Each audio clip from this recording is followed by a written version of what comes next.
Anna, la première question que je souhaite te poser, c'est quand la première fois dans ta vie que tu t'es posé la question du sens de la vie? Euh, je pense que c'est quand j'étais en maternelle et que j'ai eu une expérience de quasi-mort.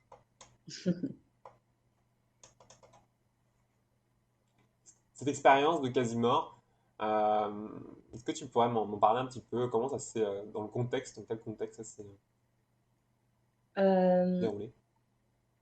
je sais pas, à vrai dire, en fait, j'ai essayé de chercher un moment précis, mais j'ai un peu l'impression que je suis arrivée déjà en me posant des questions sur le sens de la vie depuis toujours. Mais du coup, le plus tôt que je puisse me souvenir, c'est ça. Cette expérience, c'était moi qui me suis étranglée en mettant une cape de super-héros autour du cou. D'accord. À moitié symbolique. Donc oui, il y a cette expérience-là comme tu dis, de quasi-mort, et je pense que ça nous pousse activement à la peur de la mort en fait, face à la mort, quoi, hein, tout simplement. Euh, Je mais sais bon, pas je sais pas si c'était une peur de la mort en fait. C'était plus. Je pense pas. En fait, je pense pas avoir eu peur de la mort un jour dans ma vie. C'est pas vraiment la peur qui me relie à la mort. C'est autre chose. Mais hmm. donc là tu es encore effectivement enfant, petite. Euh, Comment ça se matérialise, ce questionnement, comment ça revient, je dirais, je suppose qu'après que ça laisse un peu de côté hein, à cet âge-là, à l'adolescence notamment, est-ce que ça te... Ou alors peut-être pas, peut-être que dans ton cheminement ça a été un peu particulier justement à ce niveau-là, que ça s'est revenu plus tôt, mais à partir de l'adolescence, comment ça se matérialise pour toi? En fait, depuis petite, même avant l'adolescence, j'ai eu beaucoup de mal avec cette vie et du coup, j'ai toujours été un enfant, une adolescente, une jeune adulte qui avait envie de partir, quoi, et qui avait envie de se suicider, en disant clairement les choses. Hmm, Et du coup, qui a toujours eu des dépressions et qui a toujours eu des tendances suicidaires. hmm. C'était le cas avant. Et qu'est-ce que tu as rencontré justement? Quelles sont les personnes que tu as rencontrées éventuellement qui t'ont ouvert d'autres portes par rapport à la vie? Bah, en fait, ok, bah, le premier truc qui me vient en tête, c'est moi-même. Totalement. C'est Ouais. c'est notamment une séance de, de QHHT, d'hypnose régressive quantique, euh, où j'ai pris rendez-vous parce que justement, c'est toi qui poses des questions à toi-même ou à une autre partie de toi. Et du coup, bah, c'est suite à cette séance où c'est comme si j'avais passé ma vie à chercher, à voir le tout comme un grand puzzle et à chercher à caser les pièces. Et du coup, suite à cette séance, bah, j'ai eu vraiment une vue d'ensemble et j'ai un peu compris ce qu'il y avait à comprendre sur le moment. J'ai compris que les pièces encore manquantes, que c'était OK. Et c'est ça a déclenché quelque chose chez moi pour que je me dise, OK, bon, bah, à partir de maintenant, c'est bon, je m'engage auprès de la vie. Et je continue mon chemin. Ouais, il y a une libération, il y a un oui à la vie pendant cette séance de régression. Euh, Moi, je le sens comme ça vraiment par rapport à ton vécu. C'était à quel âge ça par rapport à aujourd'hui à ton cheminement? Qu'est-ce qui était à quel âge? Cette séance de régression, hein, je pense que Ah, c'était il y a 3 ans à peine. 3 ans, voilà, exactement. Mm. Donc vers l'âge de 30 ans, si je m'abuse. Oui, tout à fait. Euh, Avant ça, quand même, tu avais, je suppose, un cheminement professionnel, personnel. Est-ce que tu avais cette ouverture sur la spiritualité, sur, je dirais, des écrits particuliers, des écrits religieux, des écrits spirituels, entre guillemets? Euh, alors, oui et non. Enfin, je me considérais pas athée, mais je me considérais agnostique, en mode je n'en sais rien si les choses existent ou si Dieu existe, mais qui suis-je pour savoir, pour dire que ça n'existe pas, donc je laisse dans le flou. Euh, J'ai j'ai eu une expérience assez particulière avec la religion catholique, heu, à la fin de ma vingtaine et du coup, en fait, j'ai demandé à recevoir le baptême à, je sais pas, 27 ans ou un truc comme ça. Ouais, t'as eu un élan, ouais. D'accord. Ouais, c'est ça. C'était clairement un appel depuis longtemps et du coup, bah, à un moment donné, ça a été hyper fort et hyper beau et c'était la première fois en fait, c'était dans un monastère bénédictin où pour la première fois de ma vie, j'ai ressenti, ce que j'appelle aujourd'hui de l'amour inconditionnel. Donc, Dieu, la source, enfin, on peut l'appeler comme on veut, quoi. Mais c'était la première fois où j'ai ressenti cette énergie-là à l'intérieur et du coup, bah, ouais, ça a été assez fort quand même parce que c'est assez cool quand tu le ressens et c'est assez bluffant quand tu le ressens pour la première fois de ta vie. Oui, oui, je comprends totalement. Euh, Cet amour inconditionnel, ça va te porter à recevoir le baptême. C'est intéressant parce que c'est vrai que tu n'avais pas forcément beaucoup de, je pense, de culture ou de même des parents peut-être qui n'étaient pas forcément engagés dans cette religion. Euh, euh, et donc là, il y a cet élan personnel. Et moi, je trouve que c'est intéressant parce que de plus en plus de jeunes ont cet élan aussi aller vers enfin, en tout cas, une curiosité de telle ou telle religion, un appel. Et je trouve ça intéressant de le témoigner, de le dire aussi. Euh, Ouais, Parce que je pense ouais, qu'il y a ouais. beaucoup de jeunes qui ne partagent pas forcément énormément entre eux. Et pourtant qui ont cet appel d'aller vers telle ou telle religion, d'aller voir un petit peu, euh, même à des âges voilà, pour autant qu'on n'a pas forcément, on se dit, voilà, je vais pas changer du jour au lendemain, mais quand même, il y a cet appel-là qui est présent. Ouais, c'est sûr et puis, c'est pour ça que après coup, enfin, mon parcours, spirituel, disons, a beaucoup évolué, mais je garde toujours un comment dire? Une très grande tendresse pour la religion catholique notamment, bien entendu, mais pour toutes les religions du coup, même celles même enfin, mais du coup, voilà, même des religions où aujourd'hui je vois les pas les limites, mais où je vois que ça ne m'attire plus à cause de plein de codes et de règles qui ne me parlent plus, mais je garde quand même une grande tendresse et je pense que ça a lieu d'exister quand même. Ouais. Tu fais cette séance donc d'hypnose régressive, et comment tu vas du coup prendre un nouvel élan juste après? Qu'est-ce que tu décides de faire, euh, d'entreprendre? Euh, je sais pas combien de temps après c'était, mais pas longtemps. Tout s'est passé très très vite en fait euh, à partir de cette séance. J'ai commencé à avoir plein de manifestations physiques de, de ce qu'on va appeler un éveil spirituel ou un éveil de conscience. Voilà. Et c'était assez costaud, assez condensé. Et du coup, plein de portes ont commencé à s'ouvrir. Et à un moment donné, par hasard, entre guillemets, la personne qui m'avait fait la séance d'hypnose régressive était aussi formatrice en Theta Healing.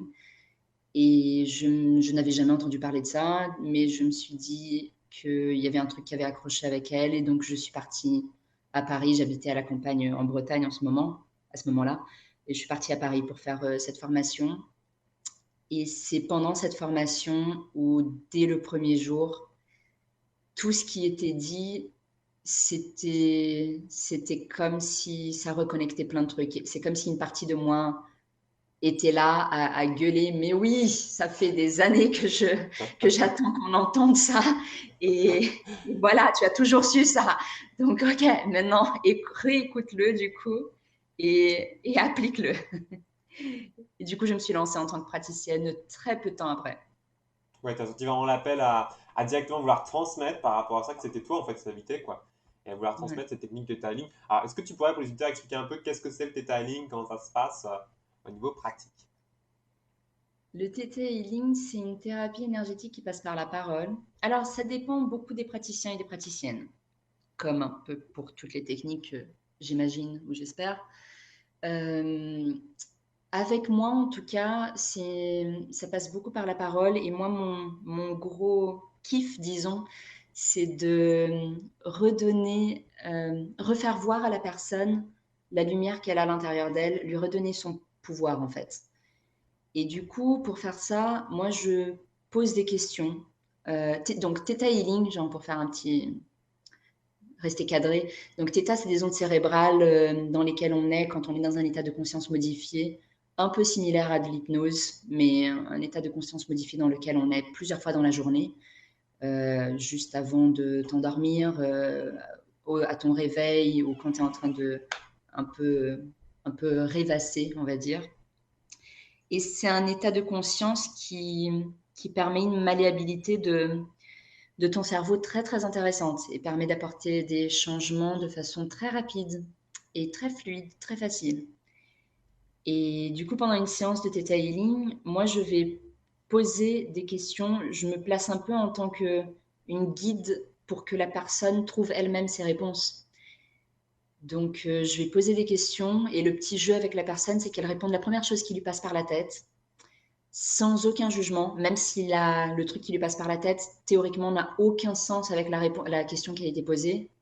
On va prendre cette réponse quand même et on va aller chercher, tirer sur le fil pour aller trouver ce qu'on va appeler la croyance racine, donc la croyance qui est en train de supporter toutes les autres croyances de la personne. Et une fois qu'on trouve cette croyance racine, on va se poser la question si on a envie de la modifier ou pas. Parce que ça peut être une croyance qui n'a plus lieu d'être, qui n'apporte plus quelque chose de positif à la personne. Donc c'est pas forcément, donc on va appeler ça des croyances limitantes. Les croyances limitantes ne sont pas forcément négatives ou positives, c'est juste selon le cas de la personne, selon le moment de sa vie, bah, et parfois tu n'as plus envie de porter cette croyance. Et du coup, tu peux le modifier très facilement si Donc tu on le part choisis. vraiment oui, on part vraiment du mental, en fait, de la croyance de la personne, pour ensuite aller effectivement vers...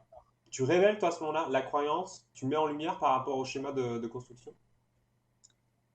Je tire la lampe torche pour que la personne mette en lumière elle-même. En D'accord. fait, je trouve que c'est une technique énergétique qui est très intéressante pour les personnes qui ont besoin de trouver par elles-mêmes des réponses et qui ont un mental qui est assez présent et qui a besoin d'être rassuré, disons. Et du coup, pendant une séance de detailing, c'est pas l'autre, c'est pas le praticien ou la praticienne qui va t'apporter des réponses, c'est pas le praticien ou la praticienne qui va te dire quoi faire, c'est vraiment toi qui es en train de trouver toi-même euh, où tu veux aller et ce que tu veux modifier, ce que tu ne veux pas modifier. Mais en tout cas, c'est toi qui fais le travail. La praticienne, elle est en train de tendre la lampe torche et toi, tu choisis où aller. D'accord. Est-ce que pendant le Theta Healing, il y a une phase justement plus de soin énergétique où il y a pas de parole justement, où il y a plus quelque chose de l'ordre du soin, disons classique entre guillemets? Alors, en fait, quand on choisit de modifier des croyances, si on veut le faire, ou parfois on se retrouve face à des situations où la personne, par exemple, n'a jamais ressenti un sentiment dans sa vie, ou n'a jamais ressenti quelque chose qui pourrait l'aider dans sa vie, bah, du coup, là, on passe clairement par de l'énergétique. Mais en fait, tout, toute la, toute la séance, c'est de l'énergétique parce que les mots en eux-mêmes, ils sont porteurs d'une vibration particulière. Et cette vibration, c'est complètement de l'énergie, en fait. Donc, en fait, Hmm, tout est soin énergétique pendant la séance de styling. Même la partie qui ressemble plus à une thérapie conventionnelle, c'est pas du tout une thérapie conventionnelle. d'accord, ouais, je comprends bien le processus. Par rapport au sens, pour toi, c'est vrai que ça donne beaucoup de sens aussi d'accompagner les personnes, d'être dans cette démarche vers l'autre, avec l'autre. C'était une question? C'est une question. Si ça me donne du sens, euh, oui et non. Euh, oui, ça apporte du sens. Après, ce n'est pas le seul sens de ma vie, en tout cas, hein. Oui, bien sûr. Bien sûr, oui, ça peut être l'unique sens. Mais en tout cas, c'est un des sens. Moi, je couperai ça. Pourquoi? Parce qu'elle n'était pas claire ma question, je sens qu'elle n'était pas claire. Euh, Tu peux la mais, reposer si tu veux. euh, mais donc, oui, donc je reprends mon fil rouge. Ah, parce que tu me perds tellement. Ah, ça m'arrive jamais, tu vois. Et c'est avec toi que ça m'arrive, évidemment. Qu'est-ce Euh, qui t'arrive jamais? de perdre mon fil. Donc, donc il y a la séance de detailing. Mhm. À un moment que tu as décidé de pratiquer le detailing, comment tu t'engages auprès des personnes et quel type de personnes que tu vas recevoir par rapport aux problématiques qui sont posées? Alors moi, je crois qu'on reçoit souvent les personnes qu'on attire, en fait, que ce soit de façon consciente ou inconsciente. Du coup, j'essaie de bosser là-dessus de mon côté pour attirer les personnes qui sont les plus justes pour moi, donc celles que je vais pouvoir aider, celles que j'aurais envie d'accompagner ou de guider. Et par rapport aux problématiques, alors d'une façon générale, en detailing, les problématiques peuvent être ultra variées.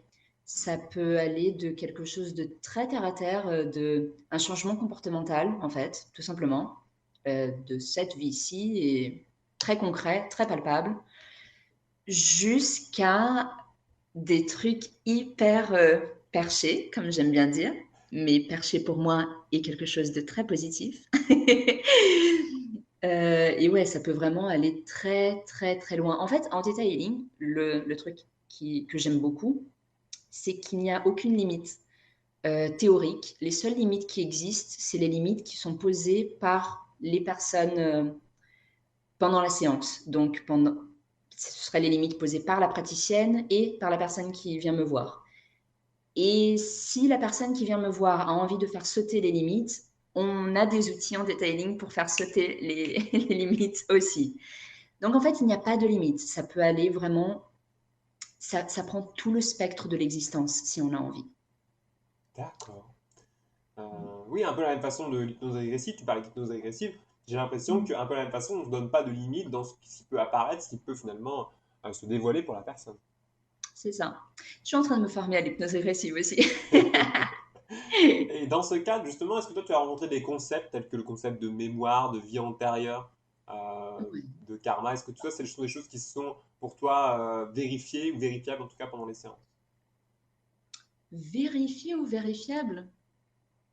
Je ne sais pas si j'utiliserai ces termes-là, mais je pense que je comprends la question. Et oui, oui, oui, tout à fait. Euh, Est-ce que je suis en train d'essayer de me demander si j'ai déjà eu une séance où ça n'est pas apparu d'une façon ou d'une autre? Je ne suis pas sûre. Ah si, si, si, peut-être une ou deux. La plupart de mes séances, ouais, c'est des concepts qui apparaissent, soit des vies antérieures, soit clairement des vies. Enfin, ouais, ce que les gens appellent des vies antérieures, moi je pars plutôt du concept que le temps n'est pas linéaire et que du coup, bah, c'est des vies parallèles. Des parallèles, ouais. Et donc, ouais, ouais, ouais, carrément, soit des vies antérieures, entre guillemets, dans cette, euh, dans cette terre ici, soit dans d'autres endroits. Pour toi, est-ce que ça s'est présenté, ce concept de vie antérieure, par rapport à ce que tu pratiques justement? Oui, du coup, oui, oui, oui. J'ai vu des vies antérieures ou parallèles. Ouais, j'en ai vu quelques-unes, pas beaucoup. Tu as demandé sur Terre, c'est ça? Oui. Alors sur Terre, on peut aller effectivement plus loin, hein. N'hésite pas, hein, si tu as des choses à partager par rapport à d'autres possibilités. Ouais, bah sur Terre, j'en ai pas vu énormément pour moi, non. Très, très peu, en fait. Mais celles que j'ai vues étaient hyper intéressantes, hyper enrichissantes. Enfin, intéressantes. J'ai pas été quelqu'un de connu ou de célèbre, hein. C'est pas dans ce sens-là intéressant, mais c'était hyper intéressant et enrichissant pour mon parcours personnel et pour mon parcours de guérison, entre guillemets. Je me suis vue par exemple à la place d'énormes bourreaux de ouf, quoi, en train de faire des choses absolument atroces. Et puis à la place de victimes de ce même bourreau. Et du coup, c'était hyper enrichissant de pouvoir voir les deux côtés et de le ressentir un peu dans ta peau d'aujourd'hui, les deux côtés, et de comprendre quelles leçons j'étais censée apprendre à ce moment-là, de prendre en fait un point de vue un point de vue plus haut sur toutes ces scènes et sur toutes ces vies et sur tous ces rôles joués et comprendre quels étaient les enjeux. D'accord. Est-ce que tu considères que ce sont tes vies, entre guillemets, ou ce sont des vies, en fait, des mémoires plutôt, je dirais, que, collectives, et qui t'apprennent justement quelque chose, qu'on t'amène vers ces personnes-là parce qu'elles ont quelque chose par rapport à ton cheminement personnel qui résonne? Alors les deux, oui. En fait, il y a un peu une différence, j'ai remarqué quand je vois d'autres vies, on va dire, je vais arrêter de dire vie antérieure, d'autres vies. Euh, il y a une légère différence quand, quand c'est censé être moi ou quand c'est censé être hyper important pour mon existence présente ou quand c'est quelque chose qui m'est montré, mais c'est un peu moins important. Je sais pas comment expliquer, mais c'est comme si tu regardes un film où tu fais un rêve et la texture est un peu différente.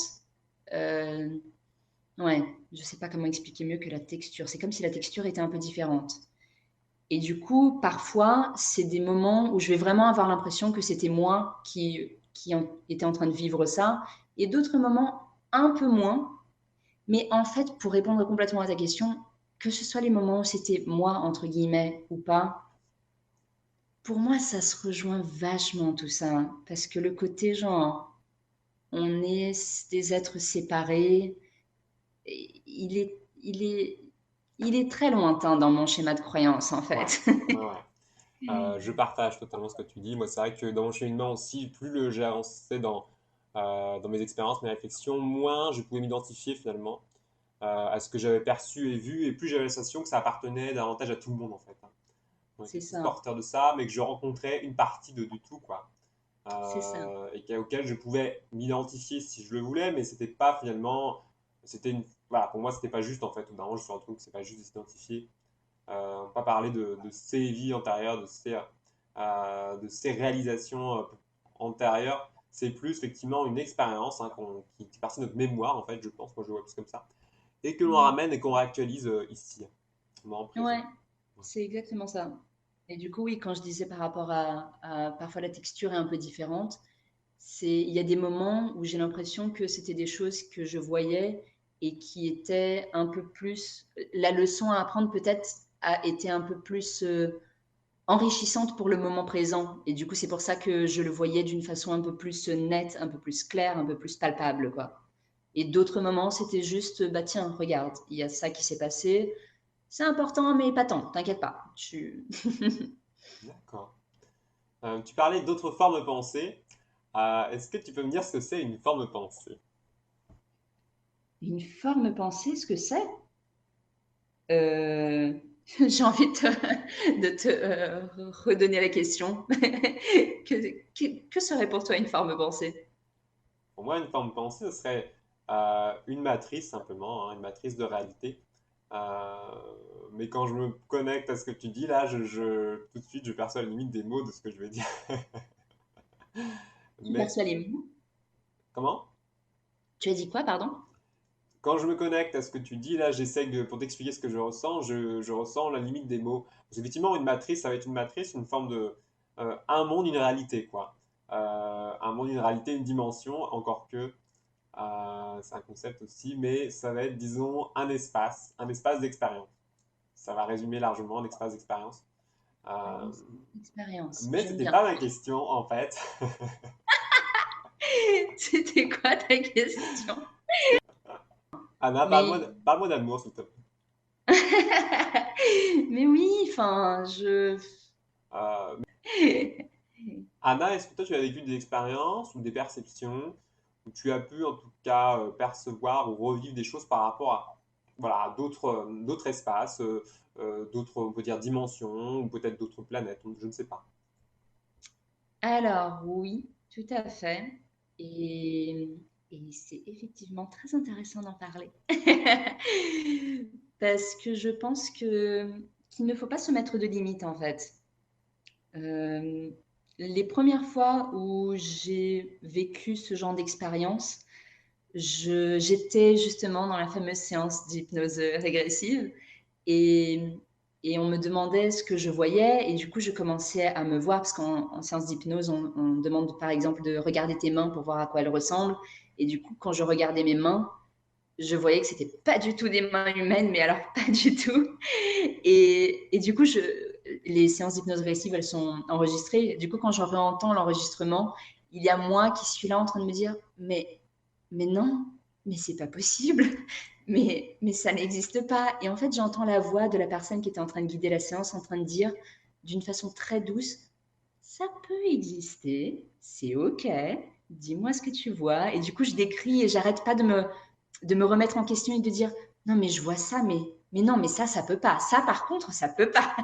Et la personne qui guide et qui continue de me mener avec plein de douceur en disant, ça peut. Et je trouve hyper important, en effet, d'en parler et de ne pas mettre de limites à nos visualisations, à nos rêves, à notre imagination. Si quelque chose te parle, si tu as l'impression d'avoir vécu quelque chose, il y a de grandes, grandes chances que ce soit vrai. Et c'est OK. Et il n'y a pas vraiment de limite à être posée, pas par les autres et ni par toi-même, en fait. Donc, que ce soit sur une autre planète, une autre dimension, une autre sphère, que ce soit sur un autre plan de l'existence où les corps n'existent même pas et où l'énergie ne fonctionne pas comme ça, mais plutôt d'une autre manière, bah, c'est OK. C'est OK. Moi, je dirais aux personnes qui nous écoutent là de ne pas douter en fait de leurs propres expériences et de leurs propres ressentis.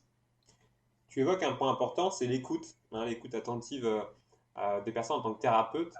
Mm. Je suppose que toi aussi tu as cette démarche hein, d'être dans l'écoute, tout simplement, des personnes dans l'accueil, de tout ce qui est dit, de ne pas limiter dans les possibilités de la personne qui est reçue, quoi. Ouais, c'est hyper, hyper important pour moi pendant mes séances de vraiment créer une espèce de petite bulle hors du temps où on est dans, en tout cas avec moi, on est dans la bienveillance, dans l'accueil de tout, dans le non-jugement et pour ma part dans la joie. Parce que je trouve que la joie est une énergie qui résonne d'une façon qui me plaît beaucoup. Donc j'aime bien rajouter un petit grain de joie. Mais ouais, c'est hyper important d'être dans l'accueil en fait de tout ce qui peut se passer. Et je suis la personne qui dit toujours que tout est OK.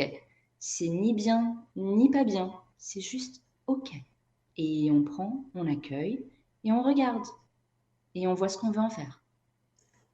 Aujourd'hui, en tant qu'humaine, en tant que femme, comment tu t'es inscrit dans la société d'aujourd'hui, je dirais, dans ton cheminement par rapport à cette ouverture?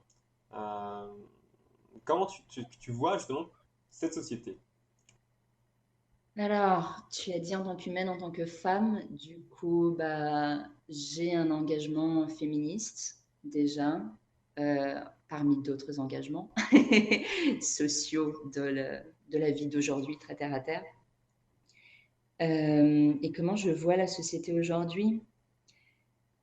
Euh, je la vois.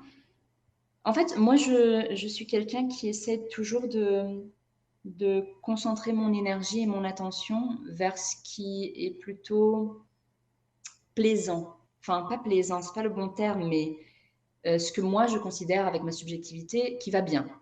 Donc, je me concentre là-dessus et sur ce qu'on va dire, sur ce qu'on va appeler le positif entre beaucoup de Le guillemets. constructif, ouais.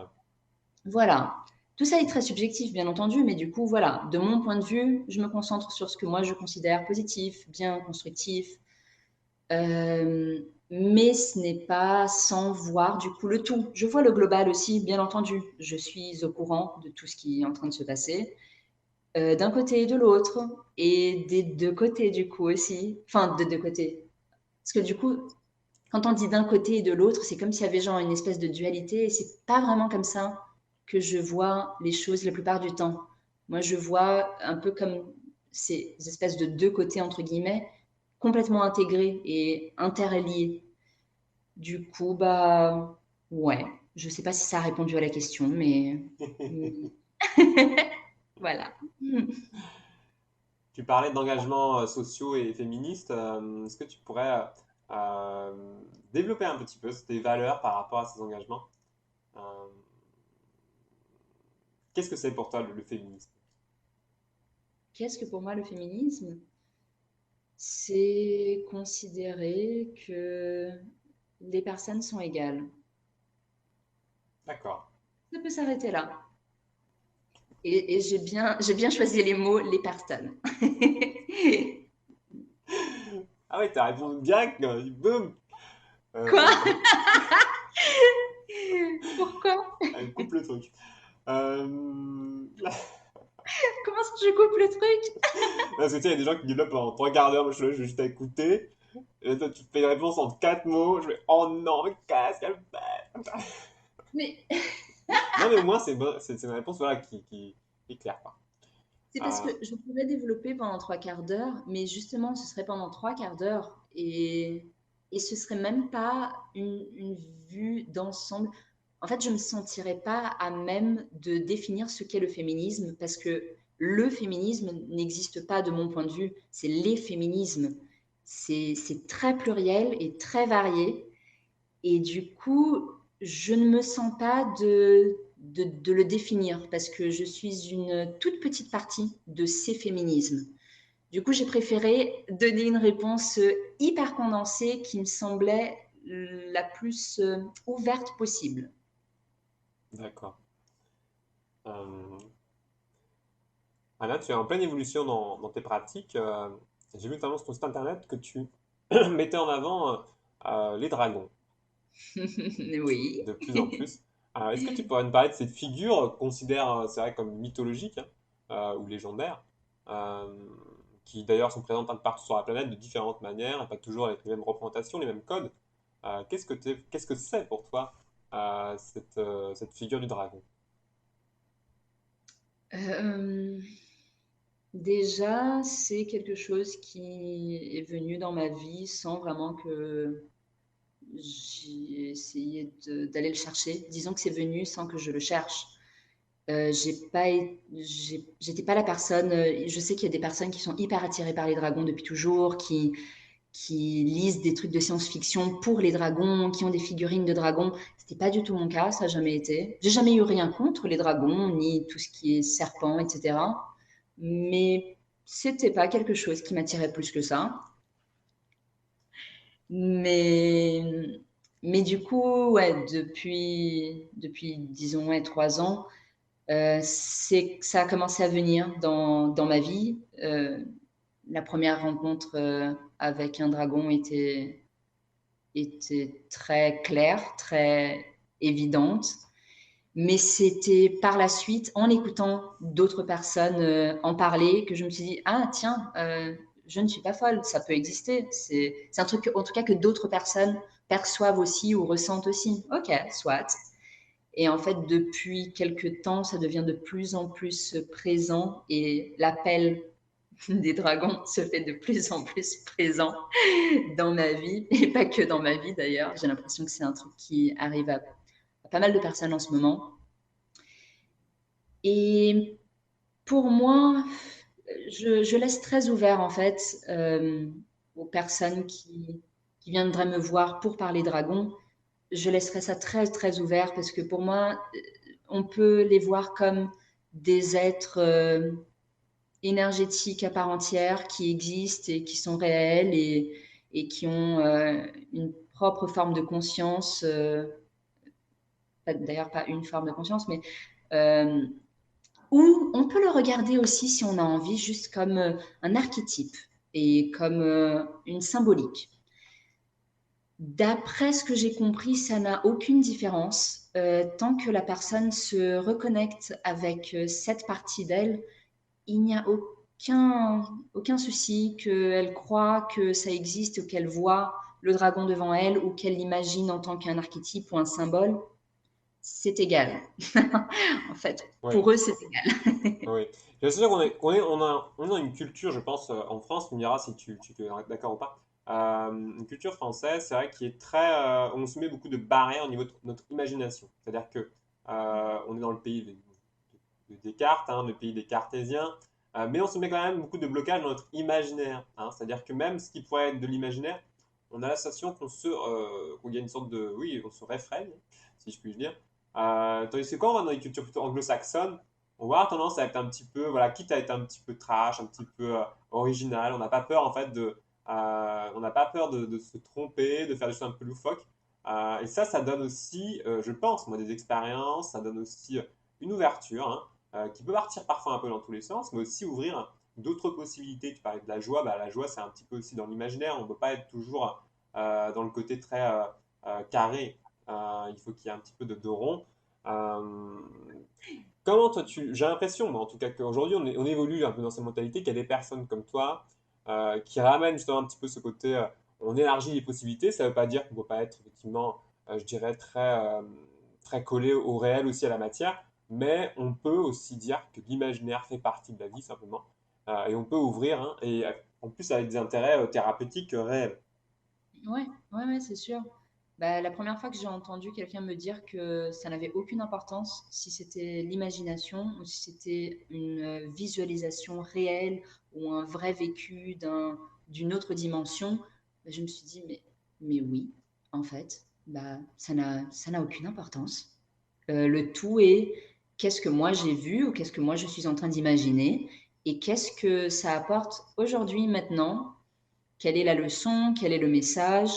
Du coup, que ce soit... En fait, c'est ça le truc quand les gens essayent de faire une différence entre est-ce que j'ai vraiment visualisé ou est-ce que j'ai imaginé.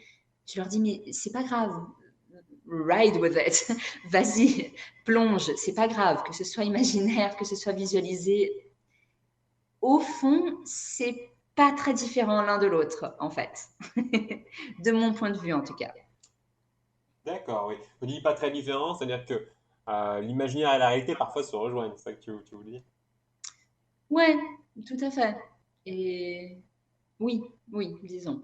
Et est-ce que tu proposeras du coup dans ton accompagnement quelque chose de particulier par rapport à ça? Par rapport à quoi? Par rapport au dragon. Ah oui, j'ai déjà commencé en fait à proposer des séances découvertes, on va dire, euh, de reconnexion au dragon ou de reconnexion à cette énergie en fait draconique. Mais en fait là, ouais, il y a une offre que je suis en train de créer sur 3 ou 4 séances qui sera consacrée que à l'énergie draconique en fait. Et du coup, d'un point de vue très large, euh, comme j'ai dit tout à l'heure, qui peut être faite par des personnes qui sont hyper à fond et hyper convaincues de l'existence des dragons, ou qui peut être faite par des personnes qui juste ont déjà entendu parler de Kundalini, par exemple, et de souffle de vie.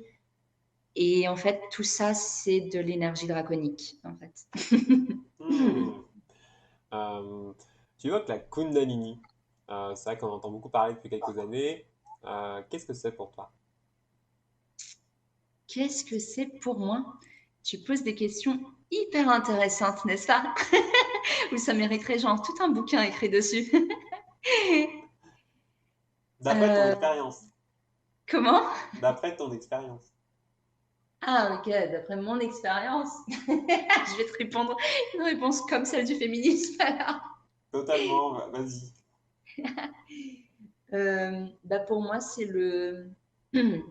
bah c'est l'énergie vitale, le souffle de vie, la flamme intérieure, le feu sacré essentiel. Je sais pas, on pourrait trouver plein d'autres termes, Ouais, mais c'est ouais, l'énergie vitale, c'est un terme qui me plaît bien. Tiens. d'accord. Cet imaginaire, tu me parlais de l'imaginaire, et c'est vrai que c'est important. Je pense qu'aujourd'hui, c'est partie de la vie de se développer avec l'imaginaire aussi. Est-ce que toi, tu as eu, enfant, adolescent, jeune adulte, et même aujourd'hui, je suppose, une rencontre avec l'imaginaire à travers des auteurs, à travers des différents supports, qui peuvent être les romans, qui peuvent être tout un tas de possibilités. Ouais, j'ai découvert pendant mon adolescence Tolkien et je suis très très vite devenue une très très très très grande fan de Tolkien. C'est le premier truc qui me passe par la tête parce que c'est celui qui est le plus important en fait, on va dire. dans mon parcours de vie. Tolkien, Oui. comment ça te parle? Comment ça me parle? Vaste question. Je pense qu'adolescente, il y avait une partie de moi qui était persuadée que tout ce qu'il avait écrit et tout ce qu'il décrivait avait existé. Mais cette partie de moi adolescente était bien refoulée par la partie hyper rationnelle de oui, mais non, bien sûr que non. Enfin, non, c'est juste une histoire. Mais il y avait une grande partie qui était là en train de me dire mais si, pourquoi pas. Et comment ça me parle? Bah, je pense que mine de rien, à l'époque, justement, je me rendais pas compte de ça du tout, mais je pense que mine de rien, ça m'a ouvert énormément de portes. Je pense que ça a levé plein de barrières chez moi. Et je pense que ça m'a aussi fait me reconnecter à à certaines énergies, à certains concepts, pourquoi pas. Parce que certains concepts qu'il utilise dans ses livres enfin, sont réels. Bah, aujourd'hui, c'est des choses que moi j'ai expérimentées par d'autres biais. Donc, bah, je dirais que c'est réel, entre guillemets, et pour moi. Est-ce que ça veut dire que c'est réel dans l'absolu? Non. Mais voilà. Tolkien s'est beaucoup inspiré de différentes mythologies, mythologie nordique, de différents concepts. Euh, Est-ce que toi, tu as pu te reconnaître par rapport à justement re-rencontrer cette mythologie ancienne quelque part, hein, que lui, il a remis dans un scénario, bien sûr, dans une histoire, je dirais, qui nous parle aujourd'hui au XXIe siècle, enfin au XXe siècle. Alors, par rapport aux mythologies dont il s'est inspiré, pas vraiment jusqu'à il y a très récemment, mais du coup, je ne me suis pas encore reconnectée complètement à ces mythologies nordiques-là, par exemple, dont il s'inspire énormément. Euh, c'était, c'était plus d'autres concepts de, par exemple, être de la nature, les arbres, les forêts, les rivières, l'eau, les elfes. Il y a plein de trucs comme ça qui me parlaient déjà à l'époque et que j'ai compris du coup par la suite, mais 20 ans après, pourquoi ça me parlait autant. Euh, et aussi, Tolkien avait été un grand passionné de langue. C'était un linguiste, du coup, à la base. Et ça me parlait énormément aussi, parce que du coup, c'est un peu ma passion dans la vie, les mots. Je fais des études de lettres, des études de linguistique. Du coup, j'aimais beaucoup l'importance qu'il accordait aux mots, à la parole, et à la parole, aux mots parlés aussi, au chant. Et ouais, il a créé énormément de langues. Et en fait, à chaque langue créée, il y avait des années de boulot derrière. Et chaque mot et chaque sonorité avait une importance particulière. Et en fait, je comprends complètement pourquoi c'était un travail si long et si raffiné, j'ai envie de dire.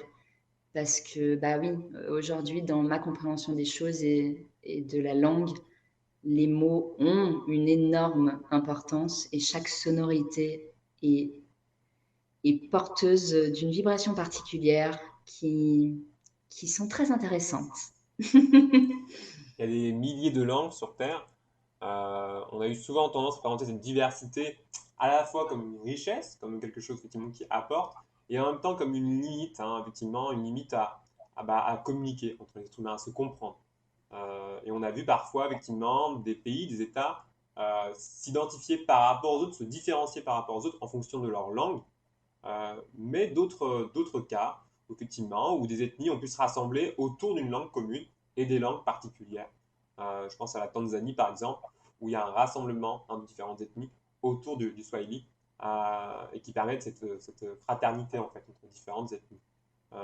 Toi, comment tu as pu expérimenter l'utilisation de la langue au travers de tes rencontres, au travers de ton parcours?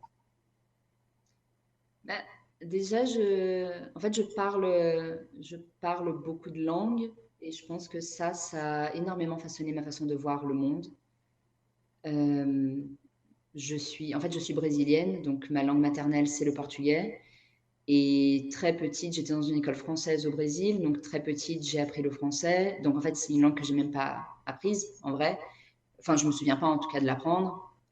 Et puis l'anglais est arrivé très vite dans ma vie et maintenant c'est une langue avec laquelle je suis complètement à l'aise aussi. Et en fait, ces trois langues-là, après j'ai fait aussi de l'allemand, de l'espagnol, etc. et d'autres langues, mais ces trois langues-là, je pense, ont vraiment façonné ma façon de voir le monde. Et, et je pense que c'est une grande, grande richesse. Je me rendais pas compte forcément avant, mais on a trois visions enfin enfin, j'ai trois visions de la réalité différentes. Parce que mine de rien, enfin pour moi en tout cas, enfin pas que pour moi, mais les langues sont une façon de voir le monde. Et quand on parle, par exemple hier, je pensais à ça, aux synonymes. Quand on parle de synonymes, on dit que c'est deux mots qui veulent dire la même chose. C'est pas exactement vrai, non. Les nuances apportées par chaque mot sont très très importantes et sont très riches. Et en fait, même quand on fait de la traduction, j'ai fait de la traduction aussi pendant un moment, dans une traduction, on est en train de dire la même chose et on n'est pas en train de dire la même chose, en fait. C'est les deux à la fois. Du coup, ouais, dans mon parcours, ça a toujours été très très présent, les langues liées à la façon de voir la réalité. Souvent dans les textes sacrés notamment, on ne traduit pas, enfin en tout cas il existe aujourd'hui une multitude de traductions, par exemple, je pense aux différentes religions, ce qui m'évoque finalement, c'est par rapport à cette vision du monde. Aujourd'hui on a des milliers de traductions de la Bible, hein, on a des traductions du Coran, par exemple, mais pour autant on invite, hein, et de plus en plus j'ai l'impression qu'on réinvite les fidèles, les croyants, à revenir, on recherche toujours à revenir au texte, aux sources premières, hein, à ce qui a été dit dans les textes, dans les langues premières, et effectivement, on se rend compte quand on s'attache à essayer de comprendre pourquoi il est possible ou non de faire une traduction d'un texte sacré. Effectivement, on rencontre très rapidement des obstacles et on se rend compte que pour comprendre la Bible, eh ben, il faut aller du côté de l'araméen, du grec, du latin, qu'il faut remonter très loin pour essayer de retrouver voilà, les textes premiers. Et c'est la même chose pour la Bible, pour le Coran, pardon, où si l'on veut effectivement rentrer dans une compréhension profonde du texte, on va jouer sur les sonorités, sur le chant, sur le parler, sur le phrasé, et on va être obligé d'apprendre l'arabe, tout simplement. Obligé, non, on va peut-être avoir envie. Mais oui, oui, oui, je te rejoins et je pense que... Alors, tu as dit à un moment donné, est-ce que c'est possible de traduire un texte sacré? Euh, c'est possible de réécrire quelque chose, de recopier. En fait, les gens ont souvent l'impression qu'une traduction, c'est ça, je disais pour les synonymes, les gens ont l'impression qu'une traduction, c'est faire un copier-coller et juste on a changé la langue, mais ça veut dire exactement la même chose, exactement avec les mêmes nuances. C'est pas vrai. Mais c'est OK aussi que ce soit pas vrai. C'est ça qui fait le côté intéressant de la pluralité des langues. C'est très très bien que ce soit pas juste un copier-coller parfait. Oui, parce qu'on peut aussi découvrir d'autres aspects du texte à travers la traduction nouvelle aussi. Ça, c'est Mm. possible. Oui, mais c'est sûr que ça ne veut pas dire la même chose, ouais, en effet, d'une langue à l'autre. Et même en parlant de religion, le Notre Père en France, par exemple, qui a changé trois fois de forme. Et à chaque fois, ça ne veut pas dire la même chose, en fait, les copains. J'ai l'impression que les gens voient cette évolution comme non, non, mais t'inquiète pas, ça veut dire la même chose. Et on a juste adapté, on l'a modernisé. Ouais, on l'a modernisé. Et du coup, ça a évolué aussi le sens. Et c'est cool, hein, c'est très bien, c'est OK. Mais il ne faut pas oublier que du coup, ouais, quand on change les mots, le sens évolue. C'est bien de se souvenir de ça. J'entends souvent aujourd'hui des personnes qui euh, mettent en avant le fait qu'il y a une perte de vocabulaire. De façon générale, en France, qu'il y aura une perte de vocabulaire de nuances. Je ne suis pas aussi pessimiste dans le sens où j'ai l'impression qu'il y a quand même toujours un mouvement, en tout cas un mouvement. Oui, quoi? Un mouvement.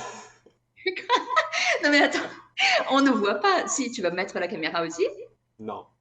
Ah ok, mais du coup je fais des petits signes pour t'indiquer que je suis d'accord ou pas avec toi, mais en sachant que les gens ne vont pas entendre, c'est tout. J'étais d'accord. Moi, ça m'a déconcentré. Euh, Pardon. Vas-y, reprends. Aujourd'hui, en France, on a l'impression qu'il y a tout un mouvement où on a tendance à mettre en avant le fait qu'il y a une perte de vocabulaire, une perte d'expression orale.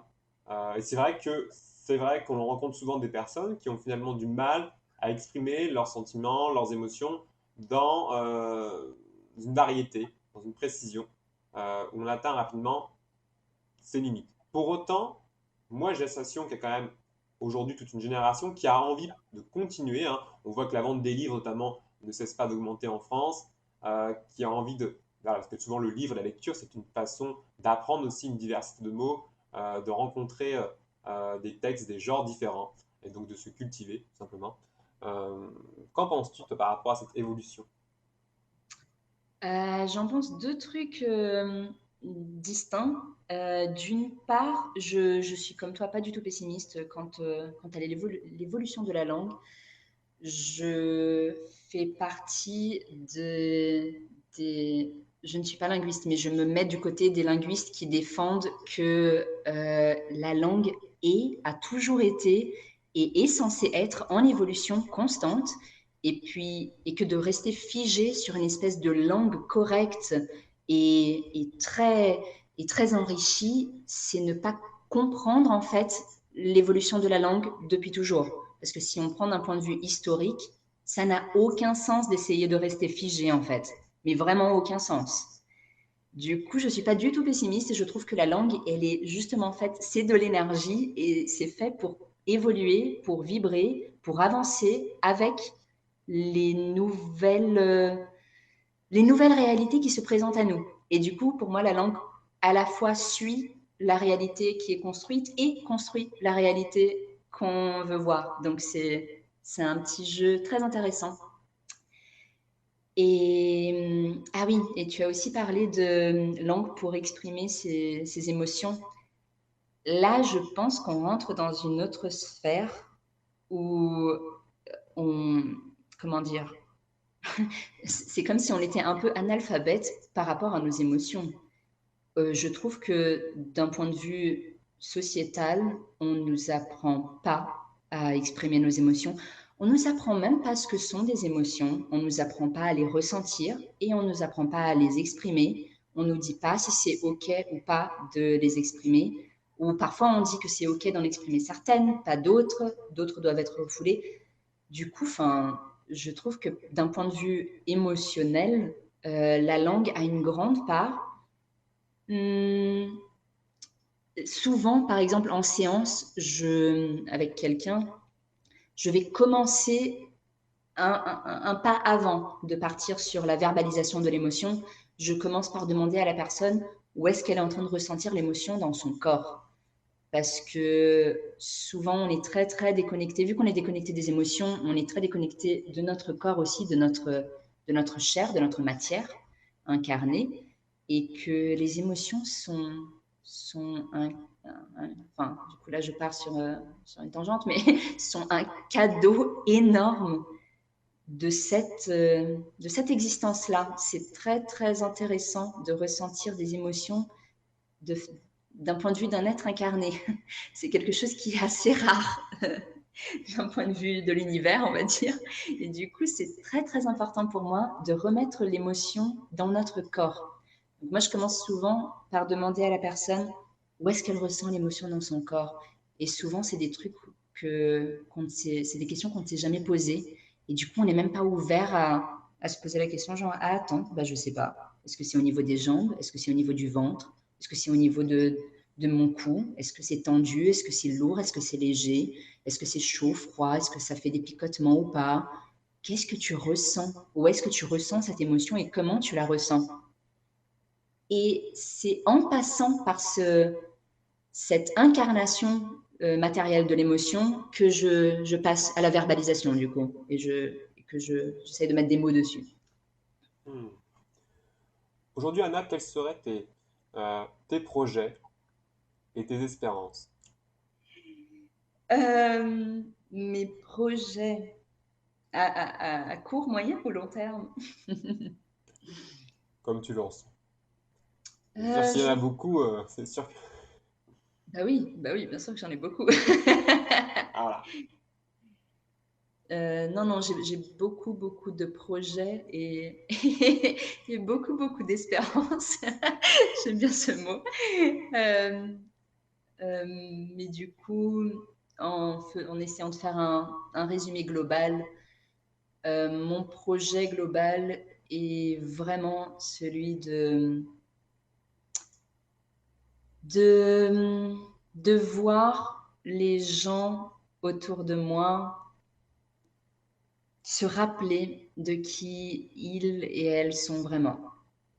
Et ça passe donc par se reconnecter à sa vraie puissance intérieure, se reconnecter à sa lumière. Et quand je dis lumière, c'est lumière et par d'ombre, bien entendu, mais se reconnecter à soi dans l'amour et dans la liberté. Parce que ça, c'est vraiment mon grand projet. Après, je pourrais parler, citer plein de petits projets qui sont sous-jacents à celui-là, mais en fait, ça, c'est ce qui chapeaute le tout. C'est le but, c'est ça, parce que ça, c'est à la fois le moyen et la réponse à tout. Donc, Merci, Anna.